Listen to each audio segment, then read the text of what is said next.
बिस्मिल्लाहिर्रहमानिर्रहीम, अस्सलाम वालेकुम। आप देख रहे हैं शमाल HD न्यूज़ और मैं ईशा रानी।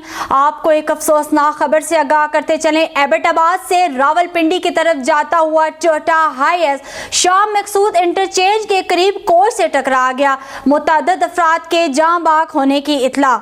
रेस्क्यू और दीगर अदारे मौका पर पहुंच ना सके। अवाम अपनी मदद आप के तहत जख्मियों नाशों को निकालने में मसरूफ। टोयोटा में सवार अफराद जहां बहक, एक बच्चा जख्मी। आपको एक बार फिर बताते चलें, एबटाबाद से रावलपिंडी की तरफ जाता हुआ टोयोटा हाइएस शाम मकसूद इंटरचेंज के करीब कोच से टकरा गया। मुतअद्दिद अफराद के जहां बहक होने की इत्तला। रेस्क्यू और दीगर अदारे मौका पर पहुंच ना सके। अवाम अपनी मदद आप के तहत जख्मियों नाशों को निकालने में मसरूफ। टोयोटा में सवार अफराद जाँ बहक, एक बच्चा जख्मी।